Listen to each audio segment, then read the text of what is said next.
Welcome back. Navsari શહેરના વરસાદથી હાલ બેહાલ થયા છે। શાંતાદેવી રોડ પર ફરી જળબંબાકારની સ્થિતિ નિર્માણ પામી છે। ઘૂંટણસમા પાણીથી જનજીવન પ્રભાવિત થયું છે। 5 દિવસમાં ત્રીજી વાર વિસ્તાર પાણીમાં ગરકાવ થયો છે। 15,000થી વધુ લોકો અસરગ્રસ્ત બન્યા છે। ઘરો અને દુકાનોમાં પાણી ઘૂસ્યા નુકસાન પહોંચ્યું છે। જોખમી રીતે વાહન ચાલકો અવરજવર કરતા નજરે પડી રહ્યા છે। મેયરે તંત્રને રાહત અને બચાવની સૂચના આપી છે। ચોમેર શ્રીકાર જળબંબાકાર જેવી પરિસ્થિતિ નવસારી શહેરમાં નિર્માણ થઈ છે ત્યારે સીધા જ દ્રશ્યો હું આપને બતાવવા માંગીશ। નવસારી શહેરના આ દ્રશ્યો જે આપ જોઈ રહ્યા છો એ કમેલા વિસ્તારના દ્રશ્યો છે।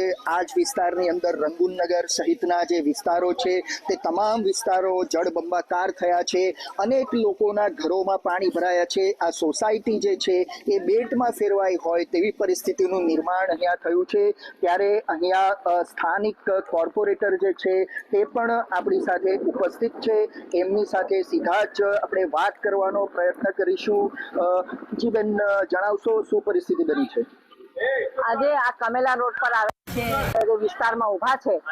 33 લાખના ખર્ચે વરસાદી ગટરનું નિર્માણ કરવામાં આવ્યું, પણ આ બિલ્ડરોના પાપે કહેવામાં કોઈ શરમ નથી। આ બિલ્ડરોના પાપે જે સેફ્ટી વોલ ને બધું બનાવી દીધેલું છે તેના લીધે અવરોધ ઉત્પન્ન થયેલો છે। અને જે સાફ સફાઈ પ્રી મોન્સૂન કામગીરીમાં જે આવે કે વરસાદી ગટરની સાફ સફાઈ થવી જોઈએ તે જ કરવામાં આવી નથી। તેના લીધે આ બધો પાણીનો નિકાલ થતો નથી અને ઘેરાવો થયેલો છે।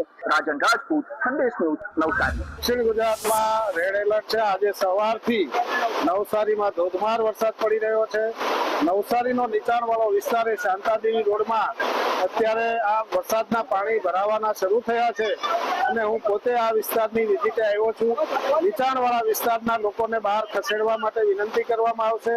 એમને કોઈ સ્કૂલ કે પ્રાઇવેટ જગ્યાઓ સંસ્થાની હશે ત્યાં ખસેડીને એમને રાત્રિ દરમિયાન ભોજન વગેરેની વ્યવસ્થા કરવા માટે તંત્રને એલર્ટ કરવામાં આવશે અને તંત્રને કામે લગાવવામાં આવશે।